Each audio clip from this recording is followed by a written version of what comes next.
Hi everyone, and thank you to watch us. It's a pleasure to have this new webinar with everybody around this table. So it's a pleasure to have Manuel David, that you know maybe already. We have also Alexandre Pinault from IBM, but I will let him explain with more details what he's doing and what IBM is doing right now. And we have also Stéphane Roder. So I'm Fabien Fouissard. I'm in charge of Alliance and Partnership for Vecchia. And let's start. So maybe with you, Alexandre, if you can introduce yourself and maybe also explain what IBM is doing these days. Yeah, absolutely. So hi, good afternoon, good morning. I'm Alexandre Pinault, I'm an associate partner at IBM, and I lead the data AI strategy practice in Paris. So I'm basically leading the service side, consulting service, and I'm working very closely with my colleague from the solution part called Watson in France. So what we do, we advise and we provide high-level recommendation to executive on how to use AI and data to improve the business in terms of improving, operations, creating new value, and also transforming the operating model.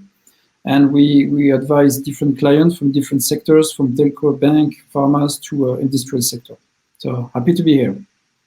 Thank you very much, Alexandre. It's very clear. Stéphane, your turn. Hi, I'm Stéphane Roder. I'm very happy to be there.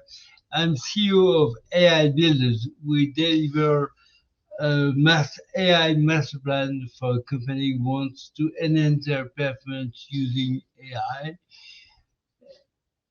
Thank you. It's clear. Thank you a lot, Stéphane. And Manuel, I suppose that a lot of you know very well the story, Manuel, already, but let's introduce yourself. Hi Fabien, hi Alexandre, hi Stéphane, and hi everyone. Nice to be with you today. So I'm a former researcher in artificial intelligence. I was first at Cambridge University, UK, and then in France at CNRS and INRIA. And I started Vecchia 12 years ago to help companies better manage their inventory through data and AI. And I also lead the Cité de l'IA in the north of France to help companies to transform with AI and transform their performance and the operative model. Thank you very much, Manuel. It's very clear. Stéphane, I will begin with you with my first question. Since you created AI Builders, how do you feel the evolution around the AI topic? For all the steering committees that you met, this last month, that you with all the people that you are discussing, what are your feeling about the evolution since 5 years ago? Yes, let's start at 5 years ago. What is the evolution? The evolution is that we come from innovation, which is you look at the technology, you try it, you understand the limit, and you have it's a bottom-up method where business are looking at the technology, and you have many initiatives everywhere. And now it's going to industrialization because everybody wants to link the arrival of AI with the objectives of the company. And they want to industrialize the deployment because they want it to be there for a long time, exactly like we've done with information system. We want it to be strong and here for a long time. Thank you, Stéphane.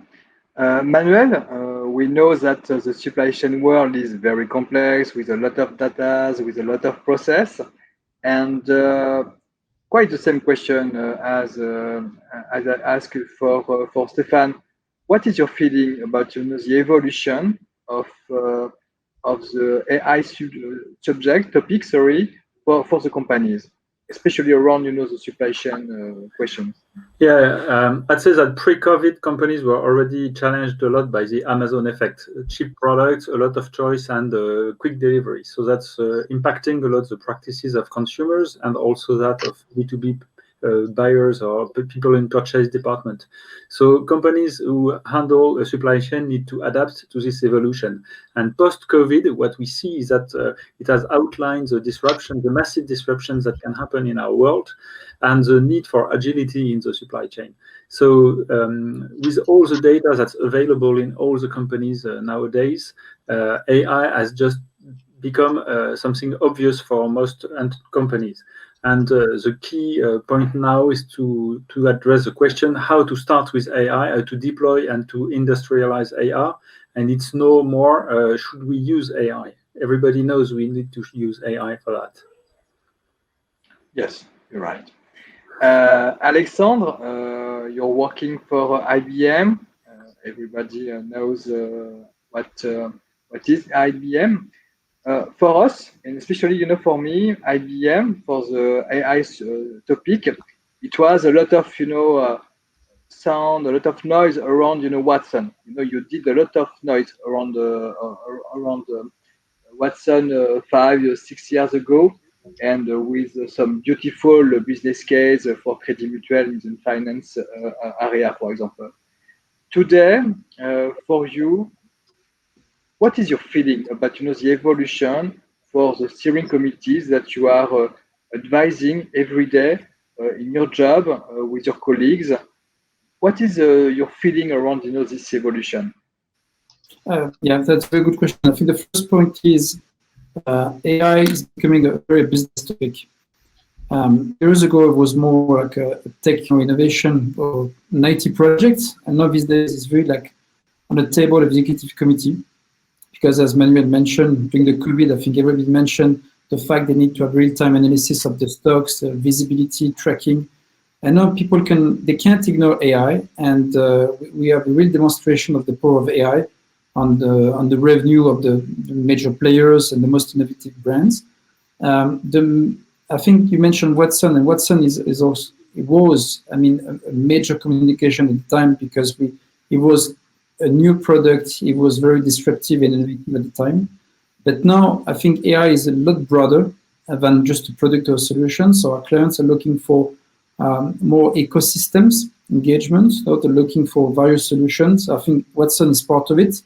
But what we do at IBM Services, we try to aggregate different players like Google, Amazon, or Microsoft to provide the best solutions to the client. And we try also to identify where this makes sense in terms of business opportunities, also countries. Because for some of the countries, we need to use local solution for compliance issues in the banking area, for instance. We can't work on specific players. We have also in France a very strong commitment with our French president on sovereignty of the data and hosting the data in France. So it becomes also a key concern of any data or AI producer to have the location of the data in France, have full control and full visibility. And the last point is also a question of trust. I think a lot of major clients also asking for transparency and trust and visibility. They don't want black boxes anymore. They want to see what's inside for compliance reasons, but also for personal interest. So I think that's a major change we see right now in the market. Thank you, Alexandre. It's very clear. Stéphane, the next question is for you.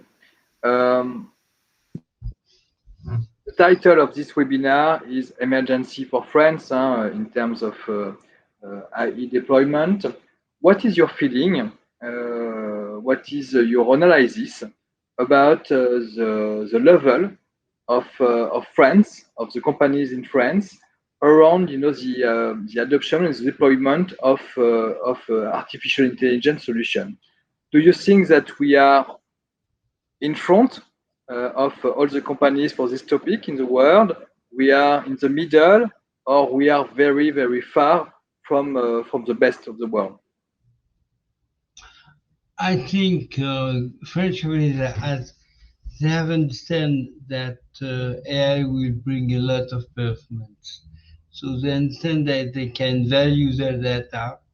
So most of the company understand very well the topic. The thing is, this is very difficult for them to put it in a project because they don't know how to make it They don't know how to put a governance, an AI governance in place.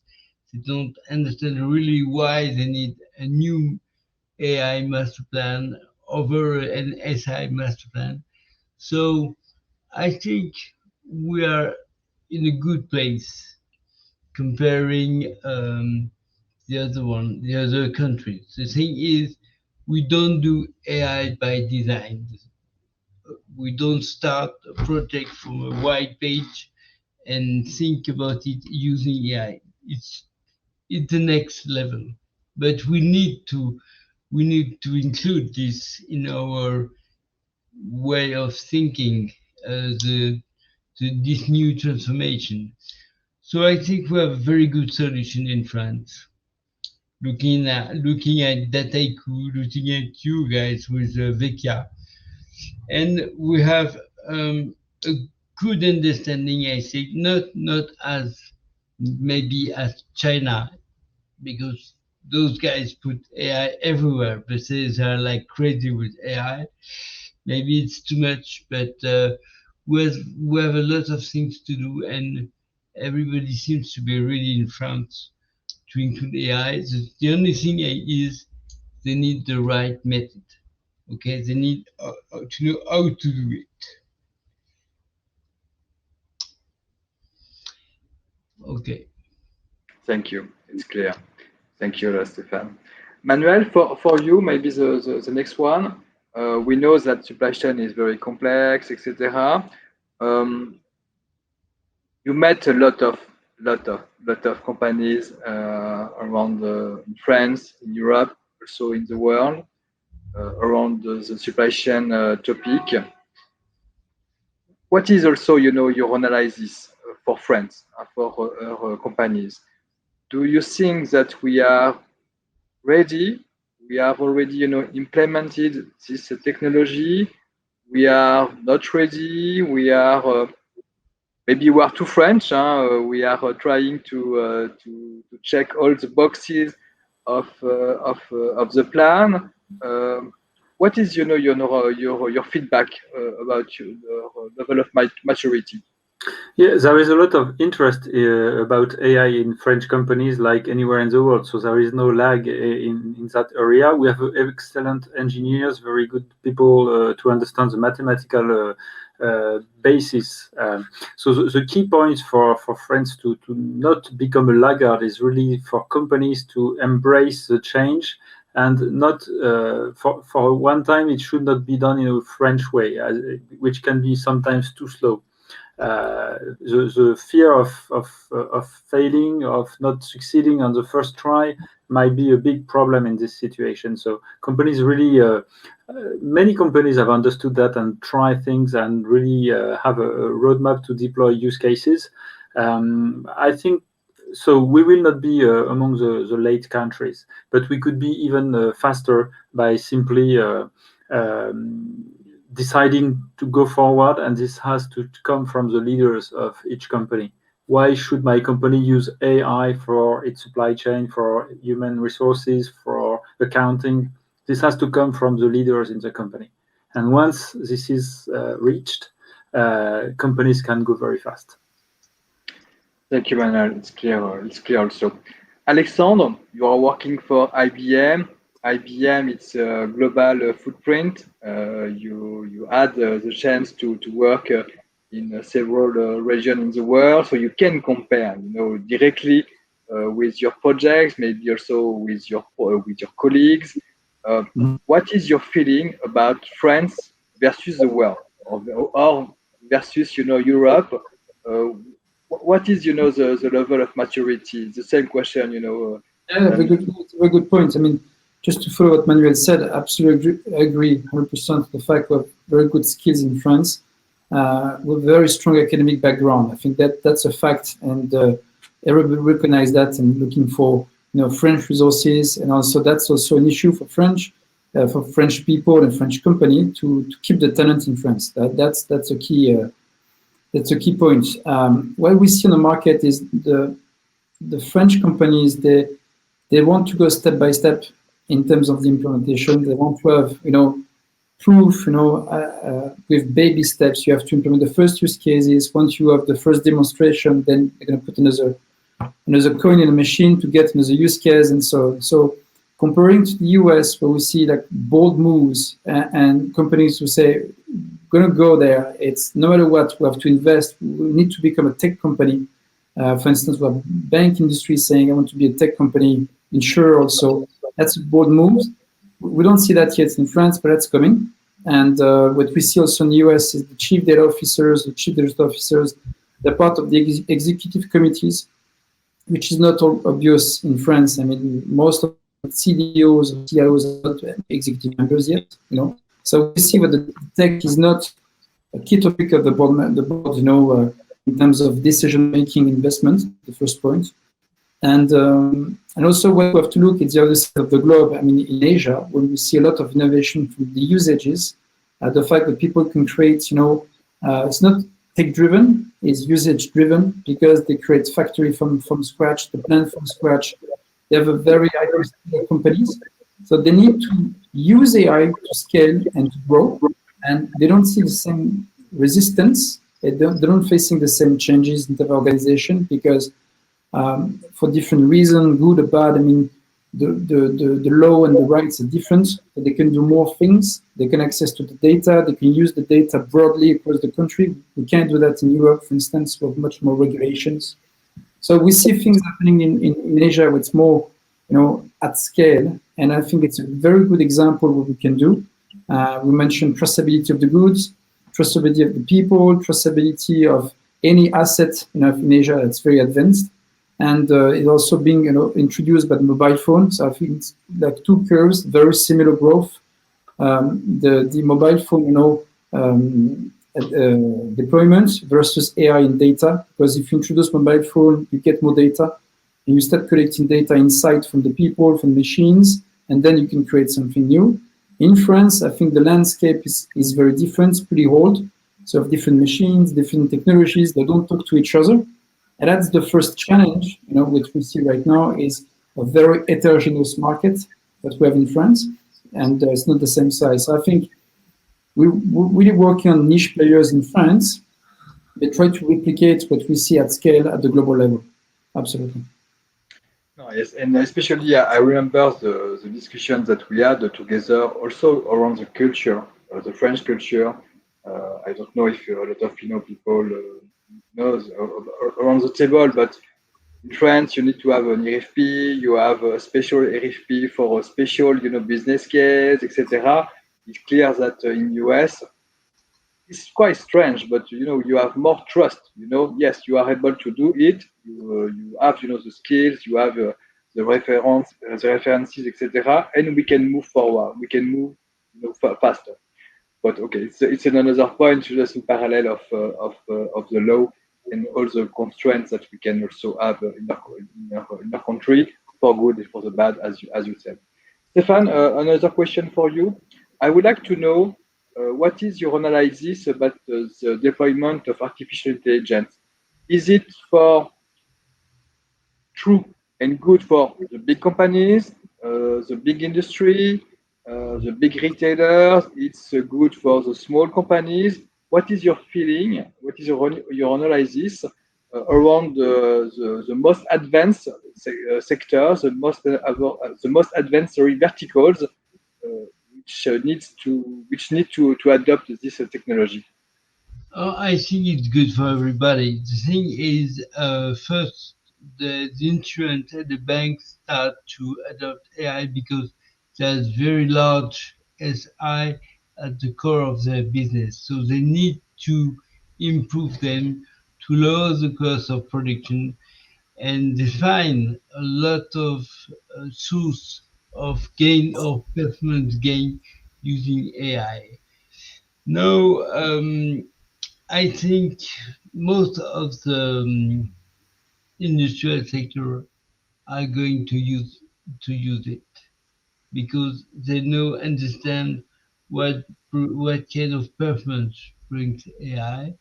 And now we see during the 3 last years, large company only being able to pay for for AI, because it was mostly done with custom development. And now we have a lot of solutions on the shelf who have lower price and begin to be like we call commodities. So AI start to be a commodity in terms of solution because we know them very well. They work, we have reference, we know the amount of performance we can look after. So it's not new anymore. We know them. It's like Excel or Word today. We use them every day. So it's going to be like these commodities. So now we have smaller companies that come to AI because they see that large companies have get a lot of success using AI, and they see that they don't have to be late on it. They want also this kind of technology to enhance their performance. So now we see a lot of smaller companies coming to AI, and it's very good. It's something which is very good for the country. Thank you, Stéphane. Manuel, for you are a very good observer thanks to your position as a CEO for VECA, but also as the co-founder of Cité de l'Intelligence Artificielle in Lille. You know a lot of business cases from a lot of different companies. What is also your analysis about it? Do you think that some verticals are more relevant for the artificial intelligence, or it's not? As Stéphane was saying, it's not the question, by the way. It's just as a commodity, and everybody can integrate this technology. I suppose respecting some rules and some principles of governance. Yeah, the technology, has been said already, is ready for most companies, whatever the industrial sector. But I think there is an emergency specifically in verticals where there are big disruptors. We mentioned earlier retail, and e-commerce was boosted with COVID. So clearly, it makes the ability of traditional retailers really in the spotlight now. So they really need to change if they want to be able to have the same customer satisfaction as they can have on new e-commerce players. So that's one of the key verticals. Another one is in healthcare, because the COVID crisis has demonstrated the problems and the lack of adaptation of the supply chain in this sector. So they really have understood they need to invest massively in this area. And I will end with traditional industries who may suffer from disruptions of international supply chains, because it is becoming an increasing concern. The box price for international containers has multiplied by ×4. The delays can be longer because of problems at the sourcing, transportation disruptions. So these companies were not ready to be agile, but they need to become agile very fast. So this is one of the key challenges for the next 2-3 years ahead of us. Thank you, Manuel. Alexandre, IBM is also, a good witness for to know what the companies are doing. What is your analysis also around the most advanced verticals? We know that we are very close to the financial services, for example, and you did a lot of things in this area this last year. But have you in mind some examples, some business case that the company that IBM did this last year, and which are more not strange, not weird, but maybe not a vertical that we have in mind? No, absolutely. I think the first vertical I think we don't have in mind yet, it's the 5G disruption, because using the 5G for a telco operator is very different in terms of provisioning, getting the right capacity, and the real-time allocation of resources. So I think it's a game changer for them. and they're going to change the whole operating model, change the way they allocate the resources, like people, but also machines or switches or all the network capacity. So that's the game changer, because all the network will be software driven in the next years. So AI will play a major game there. Absolutely. The second one, I don't think it's really related to an industry sector. I think it's related to ecosystems. I think the disruption comes from the ecosystems in terms of aggregating different parts of data. You can see it in the logistics, industry. When you have new players, pure players try to collect the data across the globe and try to provide large amount of data using AI and to give real-time visibility on the boats, on the airplanes, on the trucks, at the global level, that any players can do that. I mean, it's a game changer.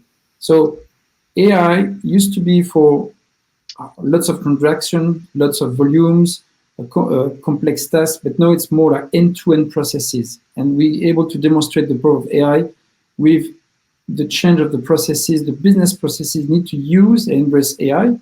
And I think that's the game changer, for this year and the next year. Absolutely. Thank you, Alexandre. Stéphane, another question. We know that it's an emergency. We know that a lot of business cases and companies in the world have already deployed with success AI, even if they did some mistake and they had some fails, but it's normal, to learn, and you need to fail to learn. I would like to know, Stéphane, what is your recommendation in terms of methodology to deploy AI in all the core business of a company? What is the path that we need to follow in order to be sure that you will avoid a lot of risk to make a fail? Maybe not, but you will avoid to make a lot of fail.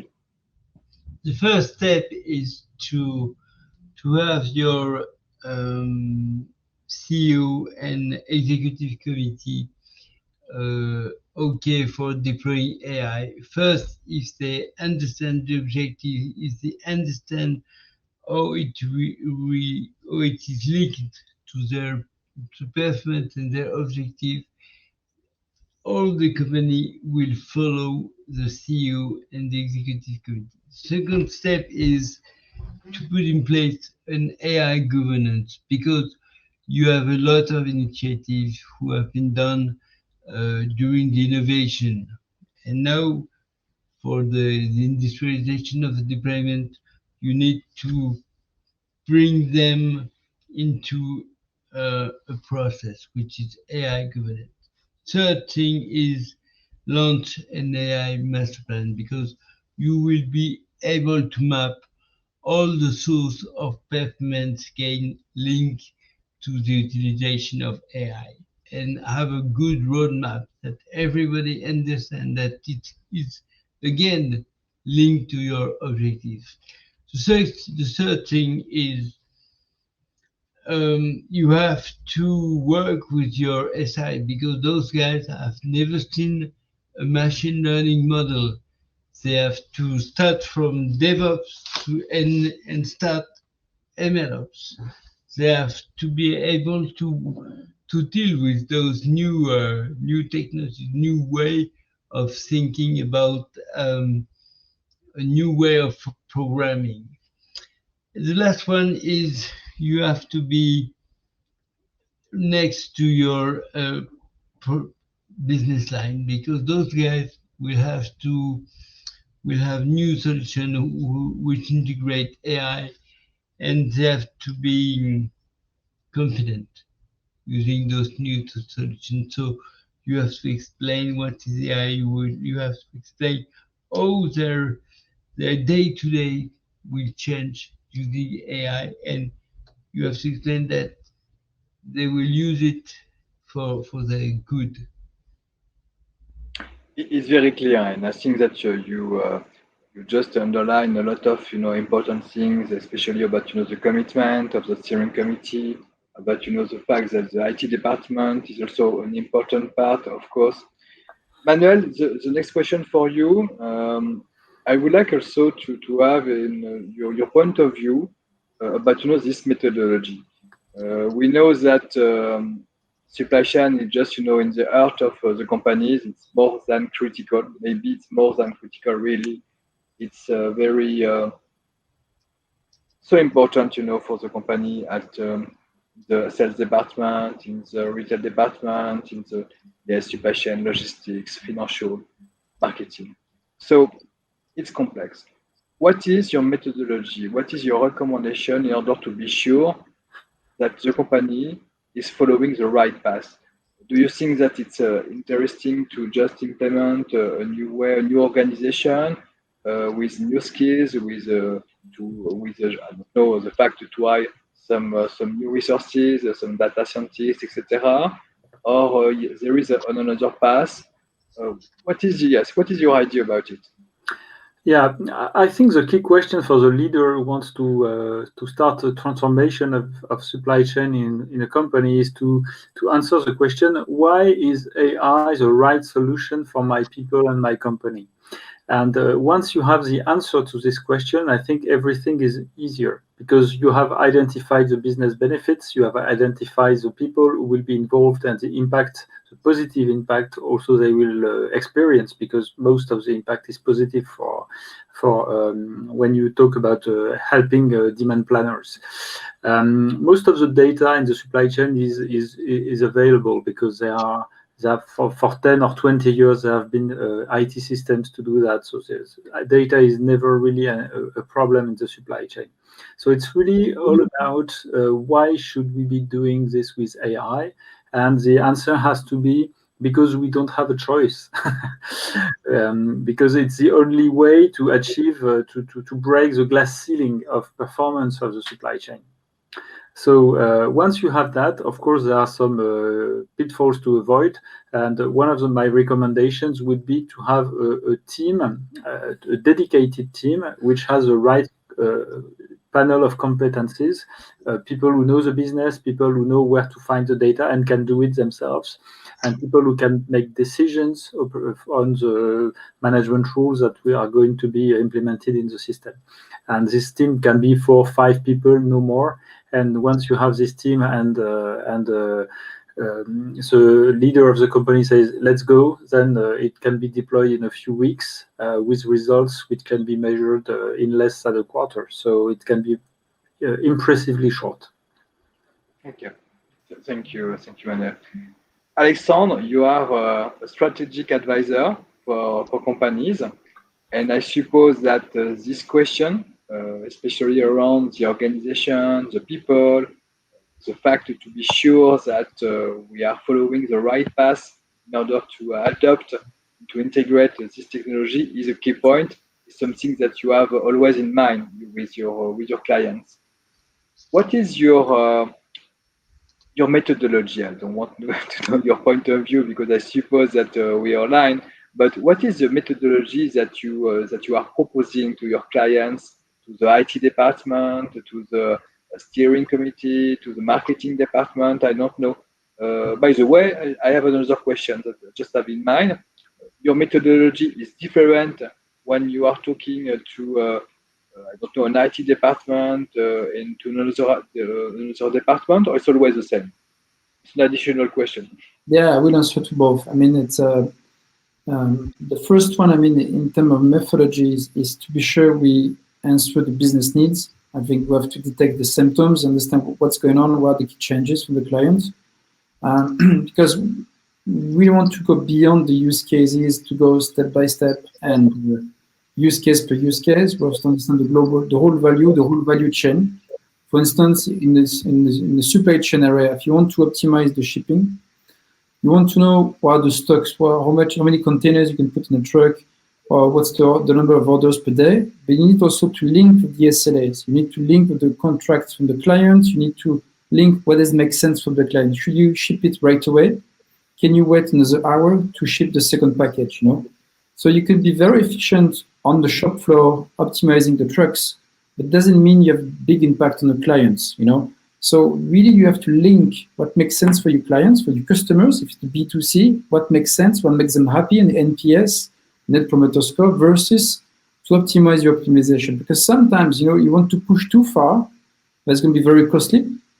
and you want to be sure that you have a direct impact on the customers, or at least an indirect impact on the organization. So that's the way we frame of AI project. It's to get the business value on one part and the IT complexity on the other part, and try to merge it and to be sure we create the right pathway, as you mentioned, the roadmap. And then I'm going to answer to you your second and third question. The second was, what type of methodology do we use? I think we use like kind of a compass with different axes. You need to have a bold vision, and powered by the CXO, the C-suite. You need to have the right level of investment, because it's not free, you know. So you need to invest. How much do you need to invest? How much do you want to invest on that? It's important. You need to upgrade, transform the IT modernization, IT organization, IT infrastructure. That's key. You need to change your operating model, get the right talents, and you need to also embed any use cases in the customer journey and the employee journey, both. So that's kind of the framework we use. And then we don't have a single methodology.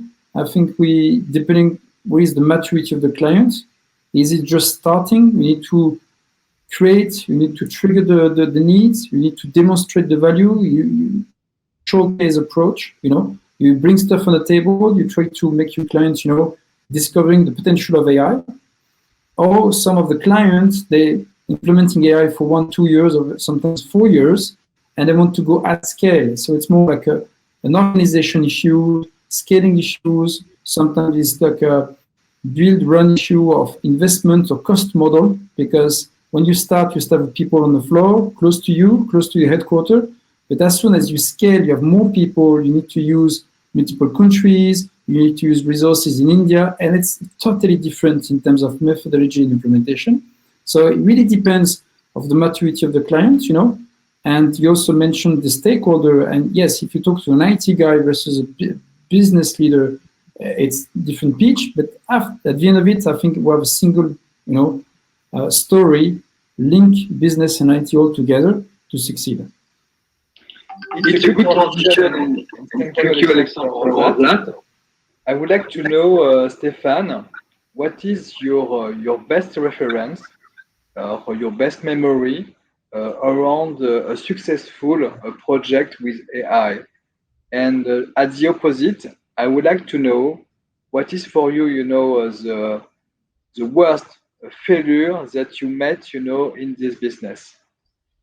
I think I have very good memories every day when I do a masterclass with an executive committee, and after 3 hours, they come back to me and say, "Oh yes, we understand what is feasible.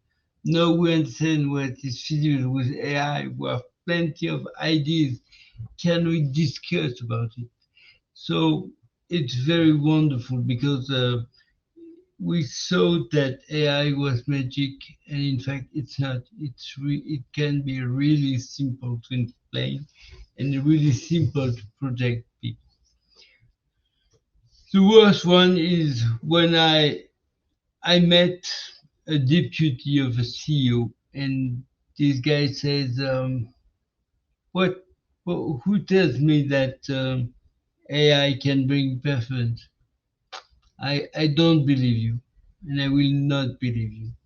And we don't think we need a chief digital officer or a chief data officer. There is no need for this. And I thought, oh my God, I will lose those guys. Okay, but it's my day to day as a consultant. Merci. Thank you, Stéphane. Manuel, the same question, or maybe you know as the CEO of Veka, or maybe you know as the co-founder of Cité de l'Intelligence à Lille. What is your best memory? You know, the best business case that you saw, you know, these last years with the implementation of artificial intelligence with a lot of success, a lot of benefits. What is your best and your most? Yeah, I have a very good memory. I was once on holiday in a very small town on the coast, and I was there to shop for some things I needed for the house. And at the cashier, I discussed with the person who was also the head of the store. And I said, "Oh, you might be using Vecchia for your replenishment." And then she said, "Oh, yes." And I said, "Does it have benefits for you?" And then she said to me, "Yes, from the day we use Vecchia, I see my children again, because she was sparing 1.5 hour every evening, not managing the inventory and leaving it to the AI. And this is the time she could have at home with her family. And it was a very big change in her life. And really, it was a very good memory. Another one was during the first lockdown due to COVID. One of our customers is a very important company for public service here. It's a private company, but it has a public service for most of us. And it could not be running because of its disorganization due to people going back to home. And for a few weeks, we managed their inventory on a full automated mode, which led them, their teams on the ground, to still be able to deliver the service, which was a critical service for our country. And we are very proud of that at the Vecchia team to have been able to help in this specific period. And yes, I have some frustration with some projects, because in some cases, I have one in mind where we were very successful from a technical viewpoint. The supply chain was really running better with our solution, but people didn't realize it because they didn't have the same KPIs as we had. And so we were not talking the same language. And when you go to individuals, yes, they were really seeing the difference. Finance people were seeing the difference, but they could not relate it to what we had done. And so in the end, we lost the customer, but this was about 10 years ago. But still, it was a very frustrating experience. I can imagine. Yeah, it taught us that to speak the language of the business is the key point to be successful with AI projects. Thank you, Manuel. Alexandre, I suppose that you have a lot of example in front of you or in mind. Yeah. Sorry? I can share one story. I think it's so good or bad. I mean, it was to predict the maintenance for the airplane. I think we worked on that project for a couple of weeks, collecting data from the hubs, the repair hub across the globe, and we worked on the data for 4 or 5 weeks, and we couldn't find out what was wrong, and we had lots of discrepancies on the model, and we're not able to predict properly the failures. We're not matching the reality at all, and I think it was, I mean, like a non very conclusive POC. But what we found out at the end of it is one of the hub of the repair hub in Asia was not sharing the data properly. So I mean, we didn't see it was not a closed loop, So we collect the data expecting a failure on a piece of the airplane, as predicted in the machine learning model. But what happened is that airplane got fixed somehow, in Asia, and was written on a piece of paper and afterwards put in a spreadsheet, and it was not in a global data hub. So we struggled for 5 weeks to identify why, it was so inaccurate in terms of, projecting the machine learning model. It was just a basic fact, not collecting 100% of the data. It was not a closed loop.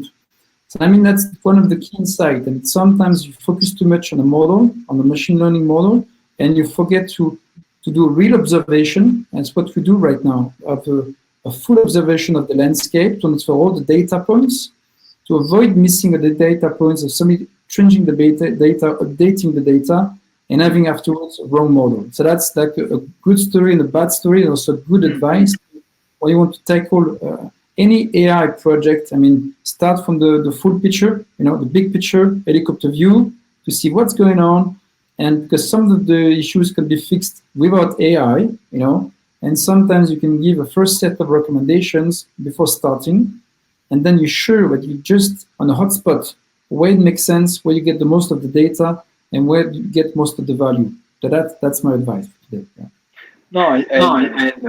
So true. Important. Okay, maybe as a last question, it's for you, Stéphane. What could be your last advice for for the companies in France.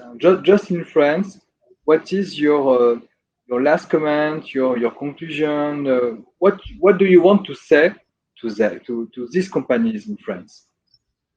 Don't wait. Don't wait for it, because your competitors are launching their AI project, and if you don't do it, you will fail, because they will change their prices, they will change their margin, they will change their production cost, everything, all the business model will change around you. So if you wait for them, if you wait to see, you will lose. You will lose the game, and you will be out of the game very quickly. So don't wait. And if you start something, do it with a lot of methodology. Thank you, Stefan. And clearly, even if you are waiting, you will do it. So just don't wait. Just launch, the project right now.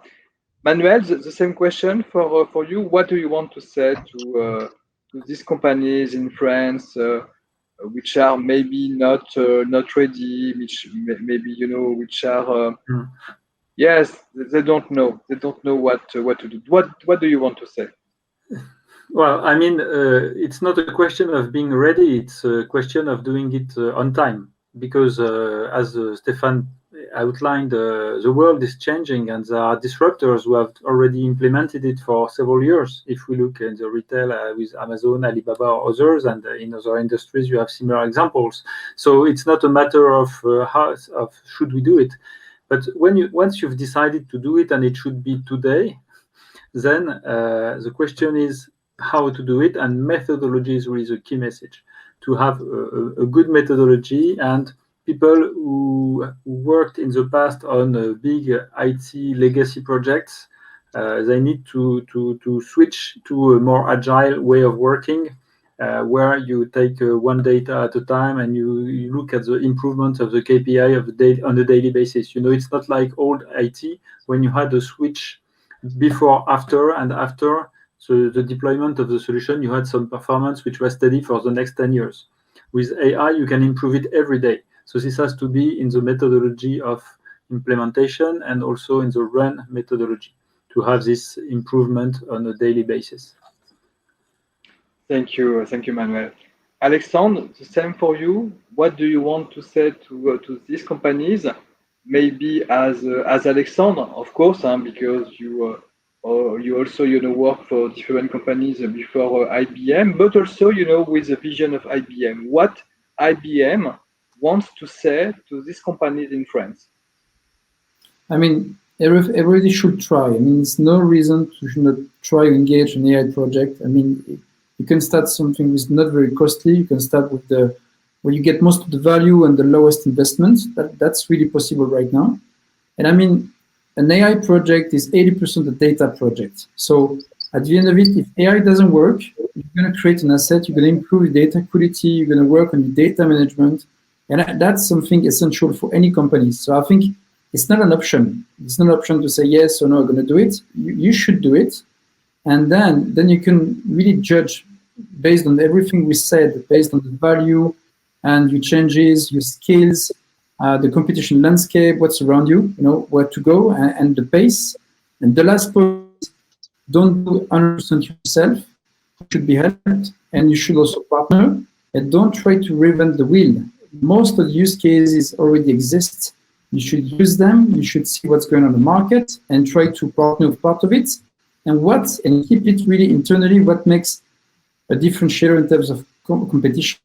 If it's not a key differentiator, then use like a white label solution, or use any part on the market. I mean, that's one of the key choice, is like every penny, should be well invested, and that's my advice today. Yeah.